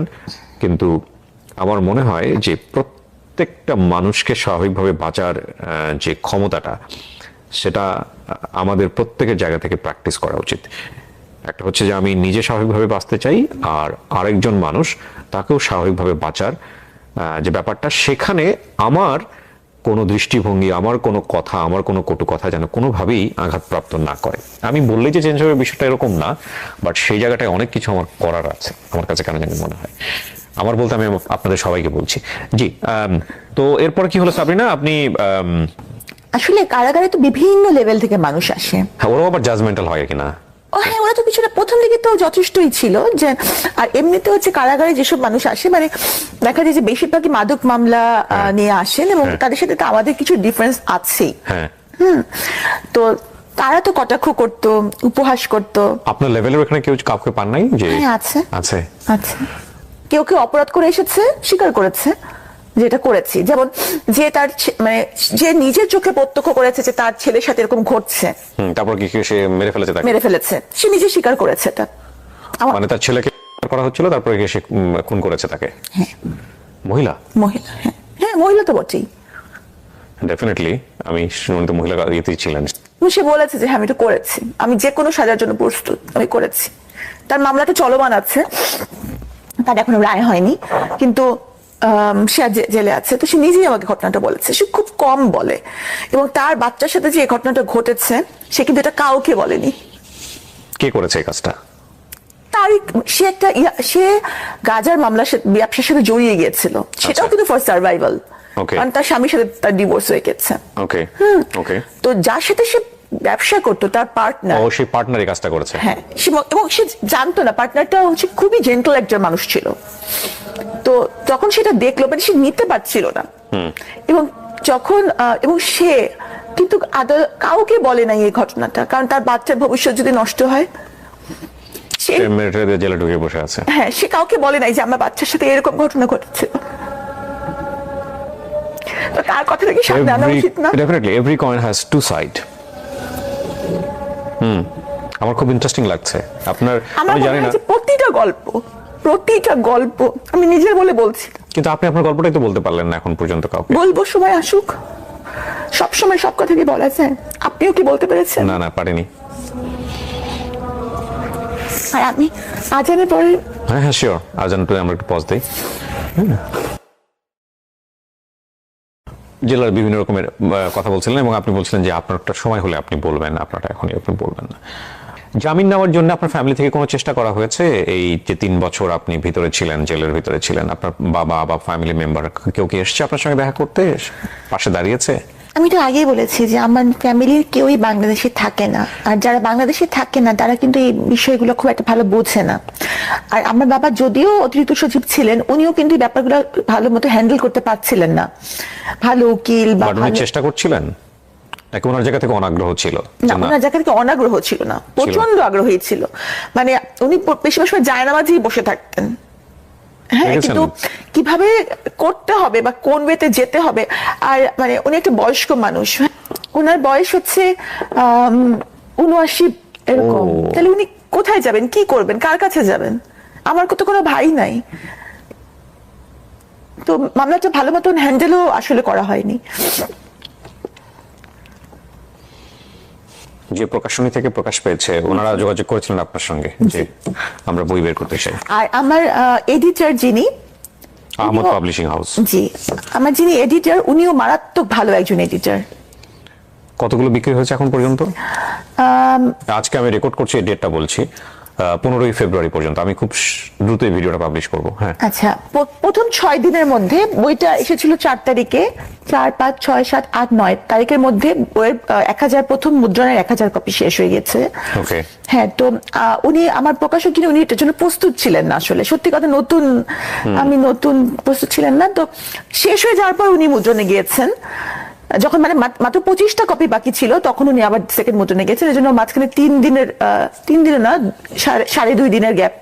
2.5 দিন? হ্যাঁ, 2.5 দিনের গ্যাপ ছিল। তো পরে হচ্ছে যে আবার বইয়ের মুদ্রণ চলে এসেছে, দ্বিতীয় মুদ্রণ। অনেকে মনে করতে পারেন যে এই বইটার প্রমোশন করার জন্য আমি ভিডিওটা করছি। নো, ডেফিনেটলি না। এই বইটা এমনিতেই বইমেলাতে হট কেক। হ্যাঁ, সো এটা প্রমোশন করার কিছু নাই। ডক্টর সাবরিনা বই কোথায় পাওয়া যায়, বইমেলাতে গিয়ে আপনারা বললেই দিয়ে দিবে। আর হ্যাঁ, ডেফিনেটলি আমি প্রমোশন করি, বাট আমি কোনো বইয়ের প্রমোশন এখন পর্যন্ত করিনি। আচ্ছা, সো সাবরিনা, আপনি 3 বছর পর যে জামিনটা পেলেন, এটা সরকার থেকে আপনাকে জামিন দেওয়া হলো, এবং বের হওয়ার পরে আপনি জীবনটাকে কিভাবে দেখলেন 3 বছর পর? যখন আপনি, এখন তো নিয়মিত হাজিরা দিতে হয় ডেফিনেটলি। বের হয়েছেন কত সালে? আপনি কবে বের হয়েছেন? আমার 8 মাস হয়েছে। 8 মাস হয়েছে। বের হওয়ার পরে আপনি কি পেলেন, কোথায় গেলেন? বের হওয়ার পর আমি আমার আব্বাকে বললাম, আব্বা, তুমি কি আমাকে বাকি জীবনটা খাওয়াতে পারবা? তখন আব্বা বলে, হ্যাঁ পারবো। তখন আমি ধরে নিলাম যে আমি আর কিছু করব না। হ্যাঁ, আমি বেশিরভাগ সময় যা করব, চেম্বার করি বা আমি লেখালেখি করি বা আমি আইন পড়ছি, কোনোটাই টাকা উপার্জনের জন্য হবে না। কারণ আমার আব্বা বলছে, আব্বা আমাকে মোটামুটি খাওয়াতে পারবে। আর গয়নাগাটি আমি কখনোই পড়ি না, তাহলে আমার জীবনে খুব বেশি চাহিদা আগেও ছিল না, এখনো নাই। আমি কারাগারে মহিলাদের কিছু কথা দিয়ে এসেছি যে তাদের জন্য আমি কিছু করব। কারণ কি, আমি নিজে টের পেয়েছি যে মামলাটা যদি সঠিকভাবে হ্যান্ডেল না করা হয়, তাহলে কতটা ভুগতে হয়। এবং অনেকেই আছেন যাদের মামলাটা যদি একটু প্রপার ওয়েতে হ্যান্ডেল করা যায়, তাহলে কিন্তু মামলা থেকে এটা খুব ভালো রেজাল্ট আসা সম্ভব। এটা চিন্তা করে প্রথমে আমি এলএলবি-তে ভর্তি হয়েছি। আমি একদম বের হওয়ার পরপরই সেশন ধরেছি, এবং আমার কাছে মনে হয়েছে যে একজন আইনজীবী চাইলে তার মানে ক্লায়েন্টের জীবন, মান সম্মান, ভবিষ্যৎ সবই তো আল্লাহর হাতে, কিন্তু উনি চাইলে এটা করতে পারেন, সংরক্ষণ করতে পারেন। তো আমি নিজে এলএলবি-তে ভর্তি হয়েছি, এবং আমার ইচ্ছা যে ওই বন্দীদের জন্য কিছু করা। কারণ আমি বের হওয়ার সময় আমাকে বলছে যে আমাদের জন্য কিছু কইরো, আমাদের কেউ নাই। কারণ চিন্তা করেন, একটা মহিলা মানুষ 12টা বছর ধরে জেল খাচ্ছে, তার হাজবেন্ড বিয়ে করে চলে গেছে, তার বাবা মা মরে গেছে, তার ভাই তার ফোনে তার গলা শুনলে ফোন রেখে দেয়, তার ছেলে মেয়ের সংসারে তার ঠাঁই নেই, সে কই যাবে? আমার তো তাও আল্লাহর কাছে শুকরিয়া, বাবা মা আছে, ওরা কই যাবে? আর আমি যেভাবে পদে পদে হিউমিলিয়েশন শিকার হচ্ছি, তাদের কি অবস্থা? তারা যে লেভেল থেকে এসেছে, তাদের তো আরো বেশি কঠিন অবস্থা। তারা কি করবে? কিন্তু আমার যেটা মনে হয়, সাবরিনা যেমন একটা বন্দীদের প্রতিনিধি, সাবরিনা সাজা খেতে বের হয়েছে, সাবরিনাকেও বাঁচতে দেন। অন্য বন্দীরা যদি সংশোধিত হয়ে বাঁচে, তাহলে তাদেরকেও বাঁচতে দেন। I admit this line. অবশ্যই বাঁচতে দেওয়া উচিত, সম্মানের সাথে বাঁচতে দেওয়া উচিত। দেখুন, পৃথিবীতে আমরা কেউই ফেরেশতা হয়ে দুনিয়াতে আসেন, ইনক্লুডিং মি। আমি আমার কথা বলছি, যারা এই অনুষ্ঠানটা দেখছেন অনেকেই আপনারা জাজমেন্টাল হবেন, আমি জানি ডেফিনেটলি হবেন, কিন্তু জাজমেন্টাল হওয়ার আগে আঙ্গুলটা নিজের দিকে দেন। আপনি জানেন, আল্লাহ জানে যে আপনার জীবনে পাপ কত, আপনার জীবনে কত ভয়ঙ্কর ভয়ঙ্কর গুনাহ আছে, যেটা হয়তো আপনি শুধু জানেন এবং আপনার সৃষ্টিকর্তা জানেন। সুতরাং এত পাপ নিয়ে, এত ভুল নিয়ে আরেকজন মানুষের দিকে অন্তত পক্ষে আপনি সেই কাজটা বা সেই আঙ্গুলটা তুলেন না, যেটা তাকে স্বাভাবিক জীবন দিবে না। আমি কি Definitely. একটা একটা কথা আমি বলতে চাই, সেটা হচ্ছে যে যখন প্রথমেই মানুষ আমার সামনে নেতিবাচক বলে, তারা কিন্তু প্রথমে আমাকে চেনে না, ব্যক্তিগতভাবে চেনে না। তারা কেন আমাকে খারাপ ভাবে যে একটা মহামারীর সময় একটা খুবই সেন্সিটিভ মামলার সাথে আমার সম্পৃক্ততা ছিল, জি। এই জন্যই এই প্রতারণার প্রতি তাদের সেই এইটা, তাই না? কারণ তারা তো ব্যক্তিগতভাবে আমাকে চেনে না, বা আমি এটা করতে পারবো কি পারবো না এটা কিন্তু আমার কলিগ বা ফ্রেন্ডসরা জানে যে সাবিনা এটা করতে পারে না, কিন্তু ওনারা কিন্তু জানে না। তো ওনারা মনে করে যে এই এত বড় একটা অপরাধের জন্য ওনারা আমাকে অপছন্দ করে, এবং তাদের এই অপরাধের প্রতি যে একটা ঘৃণা, এটা যদি সব ধরনের অপরাধ, যেমন ধর্ষণ, ব্যভিচার, তারপর হচ্ছে খুন, রাহাজানি, এই সবগুলোর প্রতি যাদের এই ঘৃণাটা থাকে, তাহলে আপনি চিন্তা করেন সমাজের কিন্তু অপরাধ অনেক কমে যাবে। কিন্তু কিন্তু কারো যদি ওই এটা থাকে যে না, সাবিনা দোষী হোক নির্দোষ, সাবিনাকে পছন্দ করি না, তারা কোনো লজিকই শুনবে না। তাহলে তাহলে কিন্তু তারা কোনো লজিক শুনবে না। সাবিনা তখন সাবিনার ব্যক্তি জীবন, সাবিনা কি কালার লিপস্টিক দিল, এইটা আমার বইয়ের ব্যাপারও তাই হয়েছে। পদে পদে বিভিন্ন ধরনের অপপ্রচার হচ্ছে, এমনকি আপনি অবাক হবেন, আপনি তো জানেন না বা বইমেলা আপনি যান না। বইমেলায় একজন একদিনের জন্য একটা মেয়ে জেল খাটতে এসেছিল একদিনের হ্যাঁ, সাজা আপনার নিয়ে। যে কোলে বোধহয় ওটা নিয়ে, হ্যাঁ হ্যাঁ হ্যাঁ, আমি নিজে দেখেছেন না? কনফিউজ হয়ে যাচ্ছিলাম যে একটা হ্যাঁ। ছেলে এরকম করছে, হ্যাঁ। আবার আপনাকে মনে হচ্ছিল যে আপনি যথেষ্ট মায়াবতী, যে কারণে হয়তো আপনাকে সান্ত্বনা দিচ্ছেন। কি হয়েছে ঘটনাটা বলো, তুমি বলেছো না বোধহয় একটা হ্যাঁ জায়গায়? বলেছি, হ্যাঁ। ওই মেয়েটা একটু মানে খেলোয়াড়, আচ্ছা আচ্ছা। খেলোয়াড় মেয়েটা, এবং খেলোয়াড় মেয়েরা ওদের ড্রেস আপটা একটু অন্যরকম হয়, জি, জি, জি। এবং একটু ফিজিক্যাল এটা একটু অন্যরকম হয়ে যায়, Okay, ছেলেদের ড্রেস পরে ড্রেস ছিল। পরে বয় কাট চুল। ওকে। তো সে একদিনের সাজা নিয়ে একটু মারামারি মামলায় জেলখানে এসেছিল। আচ্ছা। তো স্বাভাবিকভাবেই মানে একটা ড্রেস দিয়ে কিন্তু একটা মেয়েকে জাজ করা হয়, জি। অন্তত বাংলাদেশে। হ্যাঁ। তো সে আসার পরে সব অন্যান্য বন্দীরা তাকে একেবারে খুব করা শুরু করলো, মানে তার প্রতি একটা মানে বাজে একটা যে সেটা করা মেয়ের শুরু করো। পোশাক। আচ্ছা আচ্ছা আচ্ছা। তো সে এসে ঠিক বুঝতে পারছে না যে খাবো কি, খাবারও ধরে নাই সে, মানে খাবার ধরার কিন্তু একটা সিস্টেম আছে ওখানে, যে সময় খাবারটা ডিস্ট্রিবিউট করা হয় ওই সময় কিন্তু আপনাকে ওই আপনার একটা টিনের থালা বাটি থাকবে, সেখানে আপনি খাবারটা নিতে হবে। আপনি যদি না নেন, তারপর কিন্তু বাকি সময়টা আপনার কিন্তু কোনো খাবার নাই। আচ্ছা, মানে খাইলে খাও, না খাইলে না খাও। না, খাবার সবাই নেয়, কারণ ওখানে কিন্তু এমন না যে আমি দোকানে গেলাম আর খাবার কিনে চলে আসলাম জি, যখন জি। তখন, তার তো না। জি। তো সে খাবার ধরতে বুঝতে পারেনি, আর অন্য বন্দীরা তাকে সাহায্য করছে না। আচ্ছা। তো সেই সে খেলে বাসায় ফিরছিল, ওই সময় সে তার সাজা হয়েছে, সে জেলে চলে আসছে। ওই সময়টুকুকে এই কারাগারে পর্যন্ত প্রায় 24 ঘন্টা সে না খেয়ে আছে, আচ্ছা। সে কাঁদছিল। তা আমি তাকে যখন কয়েদি রুমে ডেকে নিয়ে আসলাম, তো কয়েদি রুমেও তেমন কোনো খাবার নাই, আমার কাছে ছিল একটু মুড়ি আর 2টা কলা, ওকে আমি দিলাম। আমি একটু পানিটা নিতে যাবো, এর মধ্যে দেখি সে খাবার গোগরা সে খেয়ে ফেলছে। ওকে। মানে she was so much hungry. Right. তারপর একটু পানি দিলাম, পানি খেলো, পানিও তার কাছে ছিল না, সে কিন্তু পানিও খায়নি। আচ্ছা। তো ওই যে সেটা কৃতজ্ঞতা বোধ, এটা কিন্তু নর্মাল মানুষ রিয়েলাইজ করতে পারবে না। মানুষ ভাবে যে একবেলা না খেলে কি হয়, কিন্তু ওই মানে ওইখানে একটা অ্যাটমসফিয়ার, কারাগারের একটা ভয়ানক অ্যাটমসফিয়ারে এরকম একটা জিনিস কিন্তু মনে রেখেছে, সে কৃতজ্ঞ। যদি আমরা বেশিরভাগ মানুষই কৃতজ্ঞ না, মানে কোরআন শরীফে আল্লাহ বলেছেন এত নিদর্শন দেখার পরেও তবুও কি তারা কৃতজ্ঞ হবে না? কৃতজ্ঞতা প্রকাশ করবে না। হ্যাঁ। হ্যাঁ, তো তার মানে মানুষের মধ্যে বেসিক এটাই হচ্ছে কৃতজ্ঞ। বিআই আলাইহি রাব্বিকুমা তুকাজ্জিবান। হ্যাঁ, ওই যে ওই মেয়েটার মাথায় যে আমি যে তাকে হেল্প করেছিলাম, তো ও শুনেছে আমি বের হয়েছি, সে 8 মাস ধরে আমাকে খুঁজেছে, কিন্তু আমার ঠিকানা তো আর সে জানে না। তো যখন মানে গণমাধ্যমে এসেছে আমি বই মেলায় আসছি বা বই বার হয়েছে, তখন সে খুঁজে খুঁজে মেলায় এসেছে। তখন সে আপনারা দেখেছেন যে সে এসেছে বা আমাকে কৃতজ্ঞতা জানাচ্ছে। ওইটাকে মানুষ যদি বলে যে সেটা একটা ছেলে বা তার সাথে আমার কোনো সম্পর্ক, এটা রটনা করা হয়েছে। হ্যাঁ, তাহলে সেই অপপ্রচারকে আপনি কিভাবে দেখবেন? এটা একটা বড় সমস্যা আমাদের জায়গা থেকে। তবে এটা ঠিক যে মানুষের এই জাজমেন্ট করার জায়গাটা বন্ধ করার কোনো সুযোগ নাই। মানুষ জাজমেন্ট করবে, ন্যাচারালি করতে চায়, কিন্তু আপনি যে অভিজ্ঞতার মধ্য দিয়ে যাচ্ছেন সেটা একটা মেয়ে হিসেবে আমাদের সামাজিক প্রেক্ষাপটের জায়গাটা থেকে, মানুষ হিসেবে জায়গা থেকে আমি বলতে পারি সেটা খুবই ভয়ানক একটা জায়গা। এবং এইখানে আপনার লার্নিংটা কি, মানে আপনার ভুলের জায়গা থেকে আপনি যদি বলেন আমি বলবো কোর্টকে আমি আলাদা করে রাখতে চাই, তো সেটা তো কোর্টই নির্ধারণ করবেন, কিন্তু আপনার ব্যক্তিগত শিক্ষাটা কি, কেন আপনার জীবনটা এরকম হলো আপনি যদি বলেন।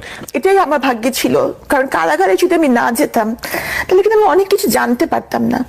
আর আমার বাবা মার আমি কিন্তু নতুন জন্ম হয়েছে আমি মনে করি, এবং আমার বাবা মার এইটা স্থানটা আমি কারাগারে গিয়ে বুঝতে পেরেছি। মানে তারা যে আমার লাইফের জন্য এতটা জরুরি, তাদের ছাড়া যে আমার জীবন চলবে না, এটা আমি কিন্তু আগে উপলব্ধি কোনোদিনও করি নাই। ওখানে গিয়ে আমি করেছি, এবং প্রতি সিজদায় আমি বলতাম যে আল্লাহ আমাকে তাড়াতাড়ি জামিয়ে দাও, শুধু ওনার কাছে ফেরত, মানে আমি যেন তাদের সেবা করতে পারি, কি যেটা আমি আগে করি নাই। এটাই আমার ভুল হয়েছে, যে আমি আমার বাবা মাকে অতটা গুরুত্ব দেই নাই যেটা আমার দেওয়া উচিত ছিল।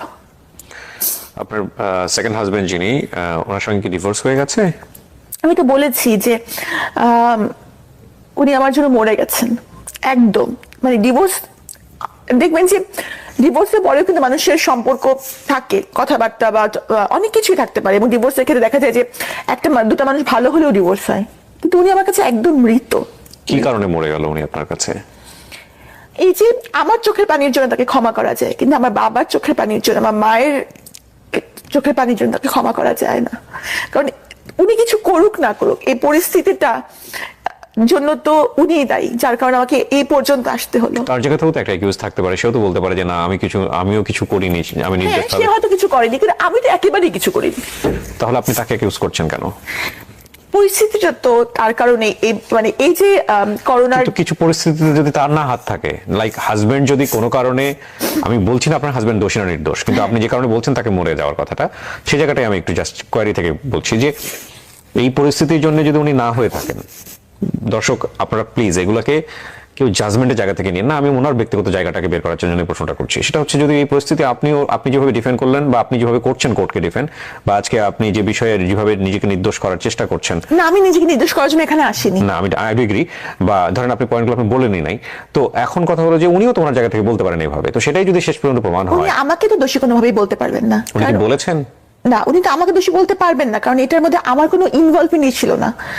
আর আরেকটা ব্যাপার হচ্ছে যে আমি তো এটা বলিনি যে, কিন্তু পরিস্থিতিটা তো উনার কারণেই তো এটার মধ্যে আমার সম্পৃক্ততা, না হয়তো এটার মধ্যে আমার সম্পৃক্ততার কোনো বিষয় নাই। না, কিন্তু হাজবেন্ড যদি বিপদে পড়েন, হাজবেন্ড যদি বিপদে পড়েন, সেই বিপদটা যদি তার নিজের ক্রিয়েট না করা হয়, ডেফিনেটলি হাজবেন্ডের ফ্যামিলি সেটা সাফার করে, এটাই তো স্বাভাবিক। হ্যাঁ, তো আপনি যদি আপনার হাজবেন্ডকে দোষী না বলেন, তাহলে ওনার কারণে যে আপনার যে সাফারটা হয়েছে সেটা তো আপনাকে অ্যাকসেপ্ট করতে হবে। কিন্তু এই যে 3টা বছর, সেই 3টা বছরে আমার বাবা অসহায়ের মতো উকিল খুঁজেছে। হ্যাঁ, হ্যাঁ।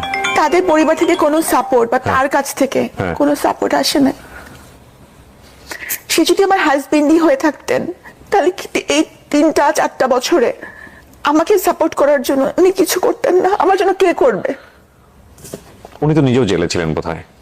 হ্যাঁ, তো এমনও তো হতে পারে ওর ফ্যামিলির কেউ সাহস পাননি বা কোনোভাবেই আগানোর চেষ্টা করেননি, বিষয়টা তো খুব সেন্সিটিভ হতে পারে। তো কেন? যাই হোক, আপনাদের ইন্টারনালি ভিতর যেগুলো আছে সেগুলো নিয়ে আমরা নাই বা ঘাটলাম, কিন্তু আপনি বলতে চাচ্ছেন যে so আপনাদের কাগজে কলমে কোনো ডিভোর্স হয়নি? না, ডিভোর্সের কাগজ আমি দিয়েছি আগেই দিয়ে দিয়েছেন। ওকে, আমরা একেবারে শেষের দিকে চলে এসেছি, কিন্তু আমার অনেক বেশি মানে চেষ্টা থেকে গেল আজকের অনুষ্ঠানটা নিয়ে। দেখেন, আমি জানি না আপনি দোষী না নির্দোষ, আমার অনুষ্ঠানে আসলে আপনাকে আমি দোষী নির্দোষ সেটা প্রমাণ করার জন্য ডাকিও নাই। আমিও তাই চাই না। আমি শুধু মনে হয়েছিল যে আপনার সঙ্গে আমি একটু কথা বলতে চাই, একটু আমি শুনতে চাই গল্পটা। ডেফিনেটলি যেহেতু এটা চলমান অবস্থায় রয়েছে, কোর্ট মহামান্য আদালত যে রায় দিবেন সেই রায়ের প্রতি আমাদের বিশ্বাস করে সম্মান জানাতে হবে। এবং তবে এটা ঠিক, একটা মানুষ সমাজে জন্মগ্রহণ করার পরে, একটা পরিবারে জন্মগ্রহণ করার পরে সমাজ থেকে সে নেয়, পরিবার থেকে সে নেয়, রাষ্ট্র থেকে নেয়, তার পেছনে ইনভেস্ট করা হয়। সে একটা মেধা হয়ে সমাজে জন্মগ্রহণ করে এবং তারপরে সমাজকে সে কন্ট্রিবিউট করতে চায়। সেই জায়গাটায় যখন কোনো ব্যত্যয় ঘটে, তাহলে এই যে পুরো ইনভেস্টটা তার পেছনে হলো, এই ইনভেস্টটা তখন অপচয় হয়ে যায়। ডক্টর সাবরিনার মতো মানুষরা যখন কোনোভাবেই বিপদগ্রস্ত হন বা বিপদে পড়েন বা বিপথে যান, হ্যাঁ আমি 3টা শব্দই রাখলাম এখানে, তখন দিন শেষে এটা আমাদের জন্য ক্ষতি। এখানে এটা একটা বিষয় যদি আপনি ব্রডার অ্যাঙ্গেলে চিন্তা করেন, আর দ্বিতীয়ত চিন্তা করার বিষয় আছে যে ব্যক্তি মানুষ হিসেবে যদি আমি চিন্তা করি। দেখুন, ভুল শুদ্ধ সবকিছু মিলিয়ে মানুষ। আমি অপরাধী, আপনি অপরাধী, কারো অপরাধে সাজা হয়, কারো অপরাধে সাজা হয় না, কেউ পাপ করে সাজা পায়, কেউ পাপ করে সাজা পায় না। কিন্তু কোনো মানুষ ওই যে বললো না যে প্রায়শ্চিত্ত করে এসে যদি সে সুন্দরভাবে বাঁচার জন্য সমাজে বাঁচতে চায়, তাহলে আমাদের যে সামাজিক দৃষ্টিভঙ্গির জায়গাটা, যে ও একবার জেল খেটেছে কিংবা ও যে একবার পাপ করেছে, এই যে দৃষ্টিভঙ্গি জায়গাটা থেকে তাকে আন্ডারমিন করা, এটা ভয়ঙ্কর রকম ভাবে অন্যায়, এটা মানবিক জায়গা থেকেও অন্যায়। আমি জানি না কারণ ওনার ফিউচার কি হবে, তবে এই কথাটাকে আমরা নিয়ে আজকের অনুষ্ঠানটা শেষ করতে চাই। এটা অবশ্যই তাকে সুন্দরভাবে বাঁচার রাইট দিতে হবে, রেসপেক্টের সাথে। 8-10টা মানুষ যেভাবে পায়, তার রাষ্ট্রীয় অধিকার, ধর্মীয় অধিকারও, ঠিক আছে? এবং যদি সে অনুতপ্ত হয়, যদি সে প্রায়শ্চিত্ত করে এবং যদি তার সাজা হয় হওয়ার পরে। আর যদি ভুলবশত, উনি যে কেসগুলো বলেছেন, ভুলবশত কাউকে পেনালাইজ করা হয়ে থাকে বা ভুলবশত কাউকে সাজা দেওয়া হয়ে থাকে, তাহলে এটার যে ক্ষতিপূরণ, এটার ক্ষতিপূরণ মনে হয় না দিন শেষে কেউ দিতে পারে। অসময় নামে একটা ছবি রিসেন্টলি দেখলাম, আপনারা হয়তো দেখেছেন, এটা অমির ছবি, এবং দিন শেষে এরকম পুরো ছবি শেষে এরকম একটা প্রশ্ন দিয়ে ছবিটা শেষ হয়। তো এগুলো আসলে আমাদের হয়তো একটা সময় অ্যাড্রেস করতে হবে, কারণ এটাও তো অপূরণীয় ক্ষতি একটা মানুষের জন্য। উনি কি পারবেন? যদি, আমি বলছি না ওনার বিচার কি হবে, বাট যদি শেষ পর্যন্ত ধরেন ওনার চাকরিতে উনি বহালি হলো, ওনার সবকিছু উনি রিটার্ন পেলো, উনি নিরপরাধ প্রমাণিত হলো, ওনার জীবন থেকে যে বছর চলে গেছে, ওনার জীবন থেকে যে মোটিভেশন গুলো চলে গেছে, ওনার জীবনের সবচেয়ে গোল্ডেন টাইম গুলো যে চলে গেছে, এগুলো কি কেউ ওনাকে রিটার্ন দিতে পারবে? বা যার ক্ষেত্রে হয় তাদেরকে কি আমরা রিটার্ন দিতে পারি না। সো এই অপূরণীয় ক্ষতির ভ্যালুটা কি? হ্যাঁ, হয়তো ওনাকে বেতন দেয়া হবে, সেটা হয় সরকারি চাকরিজীবীদের ক্ষেত্রে, পুরা সমস্ত বেতন দেয়া হবে, কিন্তু যে সম্মান, যে হানি, যে কষ্টটা সম্মান হানিকর অবস্থায় যেটা ফেস করতে হয়, উনি যাদের কথা বলেছেন এই বইয়ের মধ্যে, তারা যদি এরকম ফেস করে থাকেন, সেটা তাদেরকে কে ফিরিয়ে দেবে? খুব কঠিন কিন্তু। এবং সেই জায়গাটায় অন্তত সেই কাতারে আপনি নিজেকে সামিল করেন না, কারণ বিচারকের ক্ষমতা একমাত্র আল্লাহর, আর রাষ্ট্রীয়ভাবে তো রাষ্ট্রের নির্দিষ্ট একটা কাঠামো আছে, সুতরাং আমরা জাজমেন্টাল না হই, এটা হচ্ছে বিষয়। Sabrina, thank you so much, আমার ভালো লেগেছে আপনার সঙ্গে বসে। হ্যাঁ, আপনি সারা জীবন এরকম মানবিক থাকেন, যতটুকু ভাবে নর্মাল লাইফ লিড করবেন, প্রায়শ্চিত্ত যদি করা হয়, ওই নর্মাল লাইফটুকুর প্রতি আমার জায়গা থেকে সবসময় আপনার প্রতি রেসপেক্ট থাকবে। কিন্তু আমারই হচ্ছে সব বন্দিনীদেরকে বাঁচতে দেন। এই বন্দিনী বইটা যখন মানুষ পড়বে, তখন জানবে যে কিছু কিছু মানুষ অনেক কষ্টে আছে, তাদের জন্য কিছু করার সুযোগ আছে। আমার তো বাবা মা আল্লাহর রহমতে আছে, তাদের কেউ নেই। শেষ করছি প্রিয় দর্শক এবং শ্রোতা, আজকের লাইফটা একটু অন্য রকমের। আমি আবারও বলছি, আমি ডক্টর সাবরিনাকে এখানে জাজ করার জন্য আনিনি, আমার তার কথাগুলো শোনার খুব শখ ছিল। হ্যাঁ, আপনি কিভাবে নেবেন না নেবেন সেটা আপনার একেবারেই ব্যক্তিগত ব্যাপার, সে অপরাধী কি অপরাধী না সেটার বিচারকের হাতে থাকলো, এবং আমি তাকে এখানে নিরপরাধ প্রমাণ করার জন্য আনিনি। তবে বলার রাইট আছে সবার, এটা তার রাষ্ট্রীয় অধিকার, সেই জায়গা থেকে তাকে আমি বলার সুযোগ দিয়েছি। ভালো থাকুন আপনারা, শেষ করছি আজকের মতো। আসসালামু আলাইকুম।